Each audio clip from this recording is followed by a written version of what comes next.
हाय, मैं चंदा Runwal from the Runwal group. मैं आप सभी को जागतिक महिला दिन की शुभकामना, हार्दिक शुभेच्छा कर रही हूँ। आप सभी का हार्दिक अभिनंदन, मेरी सभी सखियों का। मुझे लगता है कि ये एक दिन हम लोग विशेष मनाते हैं कि शायद हमारी जो पुरुष प्रधान सोसाइटी है उन्हें याद देने के लिए कि हम हमारे अधिकारों से, अधिकार जो है हमारे, उसका हमको उस अधिकारों से वाकिफ़ करने के लिए हम पुरुष प्रधान सोसाइटी में उनको याद दिलाने के लिए ये शायद दिन मनाते हैं कि हमारे अधिकार हमें मिलना चाहिए।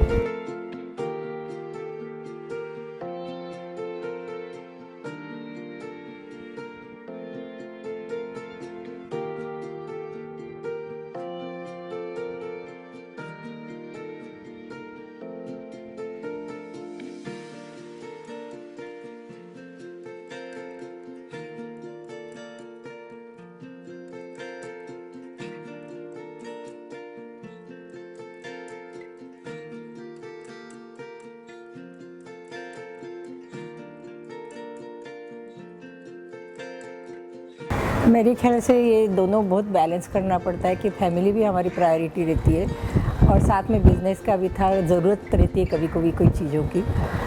उस वक्त टाइम मैनेजमेंट ध्यान रखना पड़ता है कि प्रायोरिटी किसको देनी है हमें। तो प्रायोरिटी के हिसाब से और टाइम मैनेजमेंट के हिसाब से मैं दोनों अच्छे से बैलेंस कर सकती थी कि मेरे बच्चे स्कूल गए तो मैं ऑफिस में चली जा गई। This is my time management. और ऑफिस का कुछ काम हो कि जो मैं घर पे भी कर सकती हूँ बच्चों के साथ। तो इस हिसाब से बच्चों की मैंने प्रायोरिटी कभी भी नहीं ये करी कि family is my always priority रही, फिर बाद में बिजनेस रहा।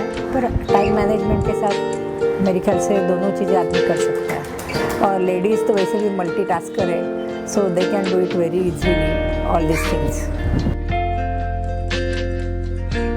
मेरे ख्याल से उनके लिए काफ़ी, जिसे हम लोग बोलते हैं ना कि आजकल हमारे टाइम में इतना ओपन नहीं था सब कुछ। अभी इस टाइम में बहुत उन लोगों को इतना बड़ा, उनको काफ़ी मौके बहुत ज़्यादा मिल गए, चांसेस बहुत ज़्यादा है हर चीज़ में। यानी पहले लिमिटेशंस थी, इतना वाइड ओपन नहीं था, कल्चर इतना ये नहीं था कि महिलाओं ने बाहर काम करना चाहिए, इस तरह का कल्चर नहीं। बहुत हाथ पे गिनने जितनी महिलाएं काम करती थी। अभी तो ऐसी हो गई है कि आप देखोगे तो हर एक घर में हर एक की बहू और हर एक की लड़की काम करती, और वो ज़रूरत भी हो गई है क्योंकि इतनी पढ़ी लिखी रहने के बाद वो कैसे घर में काम कर सकेगी। उसको खुद को ये मालूम है कि मेरे को टाइम मैनेज करना है, घर देखना है, बच्चे देखना है, at the same time she can work also, तो वो कर सकती है दोनों काम। तो मेरे ख्याल से young entrepreneurs they are very good at that कि they can manage the time, they can manage their work also, and they can do it very easily, they do it. और घर में से भी अभी काफ़ी लोगों को प्रोत्साहन मिलता है कि यू डू द वर्क। घर में कभी कभी बड़े बुजुर्ग रहते हो, they take care of the kids, they take care of the family, और उनको इतना स्कोप मिलने से वो काम कर सकते हैं आराम से। और उनमें आजकल ज़्यादा एम्बिशियस है नाउ, आजकल की लड़कियाँ बहुत एम्बिशियस है, उनको बहुत इच्छा रहती है। पर मेरे ख्याल से उन्होंने फैमिली की मर्यादा ध्यान में रख के अपनी इच्छाओं को पूर्ति करनी चाहिए। फैमिली की कोई मर्यादा रहती है, उसको ज़रूर उन्होंने ध्यान में रखना चाहिए और फिर अपना बिजनेस संभालना चाहिए। मेरे को जो बिज़नेस में से कोई ख़ास प्रॉब्लम तो आया नहीं क्योंकि हमारा बिज़नेस हमने प्राइवेट ही शुरू किया था।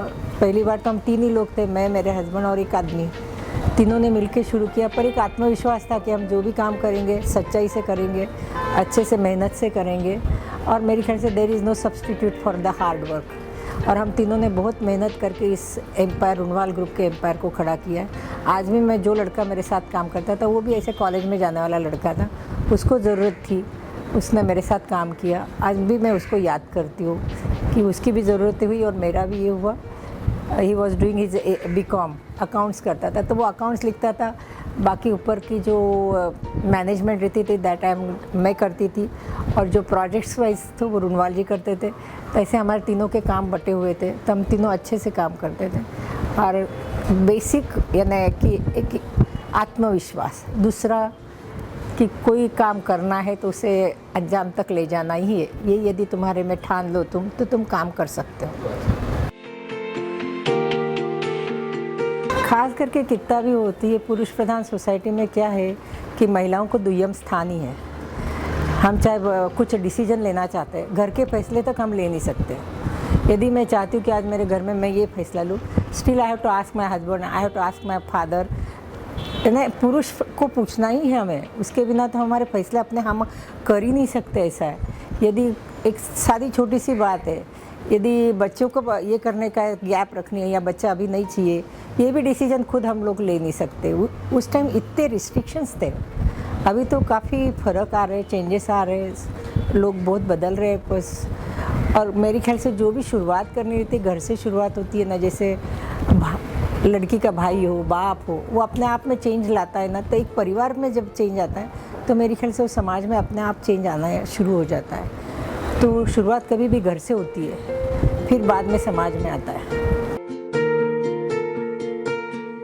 लायंस के लिए मैं, क्योंकि मेरे मन में भी सेवा का था, क्योंकि मैं खुद भी उसमें से बहुत गई हुई है कि मुझे लगता है कि कहीं एक दूसरे की हेल्प के बिना आदमी ऊपर आ ही नहीं सकता है। तो ये जो एक मन में धारणा थी कि भाई यदि मेरे को कोई हेल्प करता है तो मैं ऊपर आती हूँ, तो वैसे ही मैं भी किसी को हेल्प करूँ तो वो ऊपर आएगा। और ऐसे ही समाज में कोई एक दूसरे को हेल्प करने से आदमी ऊपर आता है। और इसीलिए मैंने लायनिज़्म ज्वाइन किया। मन में एक ही इच्छा थी कि कुछ ना कुछ करके समाज को और देश को ऊपर लाना है अपने को, खास करके समाज को। जो आज हमारी सोसाइटी है उसमें बहुत अंडर प्रिविलेज बच्चे हैं कि जिनको कुछ भी कोई भी प्रोत्साहन नहीं दे, सभी बातों से मदद लगती है उनको, मॉरल बोलो, फाइनेंशियल बोलो, सभी हिसाब से उनको जब हम लोग देते हैं तो ही वो ऊपर कर सकते हैं, पढ़ सकते हैं। और मेरे ख्याल से शिक्षा के बिना कोई गति नहीं है। शिक्षा जो कर लिया तो वो अपने आप ऊपर आ जाता है। और लड़की जब पढ़ लेती है ना तो मेरे ख्याल से तो वो तो और 2 घर ऊपर लाती है। एक नहीं, वो अपने माँ का भी घर ऊपर लाती है और अपने ससुराल में भी ऊपर आती है वो। तो मेरे ख्याल से लड़कियों को तो पढ़ाना ही चाहिए। और लायंस वालों ने ये खास बीड़ा उठाना चाहिए कि हमें लड़कियों को पढ़ाना है। और उसमें जो भी चाहिए वो सहयोग में लियो लायंस दोनों को देने को तैयार हूँ। और लायनिज़्म जुड़ने का मतलब ही मेरा ये था कि मुझे भी किसी की सेवा करनी है, किसी का अच्छा होना, किसी परिवार मेरी वजह से अच्छा हो जाता है तो बहुत। और हम तो ऐसे ट्रस्ट की तरफ से भी, रुनवाल ग्रुप का जो ट्रस्ट चलता है एजुकेशन फाउंडेशन, उसमें भी हम काफ़ी लोगों को स्कॉलरशिप देते हैं। खास करके जो बच्चे बाहर जाते हैं उनको फाइनेंशियल प्रॉब्लम बहुत आते हैं। और मैं चाहती हूँ कि यदि वो पढ़ के आता है तो उसका आज एक घर ऊपर आ जाता है। तो इस हिसाब से हम उन बच्चों को भी देते हैं आर्थिक स्कॉलरशिप वगैरह लड़कियों का। और फिर मैं देखती हूँ इसमें ये सब, तो मैं लड़कियों को ज़्यादा प्राधान्य देती हूँ इसमें कि हो सके तब तक ज़्यादा से ज़्यादा लड़कियों को स्कॉलरशिप मिले और वो पढ़ के आए तो बहुत अच्छा है कि उनको दोनों। एक लायनिज़्म को जुड़ के मेरे को अभी काफ़ी टाइम हो गया। मैंने 92 में ज्वाइन किया था। लायनेस हुई थी, मैं पहले लायनेस में थी, बाद में मैं 95 के बाद में शायद लायंस में, जब ये लेडीज़ क्लब बना तब, क्योंकि मैं रात को तो जा नहीं पाती थी क्योंकि कुछ घर में के प्रॉब्लम्स रहते, तो रात को मैं जनरली कभी जाती नहीं हूँ कहीं। तो मैंने 95 के बाद में लायंस क्लब ज्वाइन किया, और जो कि लेडीज़ क्लब है। So I can attend the meetings and everything. पर मेरा एक पैशन था कि भाई मुझे भी कुछ सेवा करनी है, जो भगवान ने मुझे दिया है तो समाज के लिए मैं कुछ कर सकूँ। इसलिए मैं सोचती थी कि मैं लायंस में ज्वाइन हो जाऊँ। इससे बेस्ट एनजीओ और कोई है ही नहीं कि अलायंस में जो काम करने को मिलता है और लायंस में जो सीखने को मिलता है वो और कहीं नहीं मिलता है। फिर बाद में मैं जियो में भी प्रेसिडेंट बनी, जैन इंटरनेशनल वुमेंस ऑर्गेनाइजेशन है उसमें भी प्रेसिडेंट बनी वहाँ। लेकिन एक जैन समाज को किस तरह महिलाओं को ऊपर लाना, ये काम किया। काफ़ी चैप्टर्स ओपन किए, ऑल ओवर इंडिया में चैप्टर्स ओपन किए। और ख़ास करके मेरे समाज में महिलाएं अभी भी पीछे है, तो मैं हरदम यही था मेरा इसमें कि मेरी भी समाज की महिलाएं थोड़ी ऊपर आए। क्योंकि पॉलिटिक्स में देखो, इसमें देखो, सभी इसमें दूसरे समाज की महिलाएं, लेकिन हमारे समाज की महिलाएं बहुत यानी है ही नहीं। चाहे कोई प्रोफेशन में भी आप देखोगे तो जैन महिला बहुत कम दिखाई देती है। तो मन में एक ये थोड़ा सा दर्द था कि भाई कहीं मेरी भी महिलाएं दिखाई दे, कहीं मेरी भी अपनी बहनें दिखाई दे। और उसके लिए मैंने जियो को भी ज्वाइन किया, मैं इंटरनेशनल प्रेसिडेंट भी बनी और उसमें भी काफ़ी मैंने सोशल वर्क किया। महिलाओं की काफ़ी मीटिंग ली, उनको प्रोत्साहन दिए, महिला दिन सेलिब्रेट किया मैंने उनके लिए। और मेरा एक सक्सेसफुल रहा महिला दिन। मैंने वसुंधरा जी के साथ महिला दिन सेलिब्रेट किया और उसमें काफ़ी हमने एम्पावरमेंट की बातें उनसे सुनी कि किस तरह से हम लोग कर सकते हैं ये बातें। तो वो सब एक माहौल बन जाता है कि एम्पावरमेंट का। और मेरे ख्याल से कम 100% में से 10% लेडीज़ को तो वो बातें अच्छी लग जाती है और they follow in their life कि हमें भी इससे कुछ करना चाहिए और दे मोटिवेट होता है उनको। तो मेरे ख्याल से ये ऐसा होने चाहिए प्रोग्राम्स महिला दिन के दिन, तो लोगों को थोड़ा सा मोटिवेशन मिलता है और प्रोत्साहन से करती है। और आजकल तो लड़कियों को बहुत अच्छे से फील्ड मिला है, सभी जगह में सब स्कोप मिल रहा है, तो उन्होंने ज़रूर करना चाहिए सब बातें।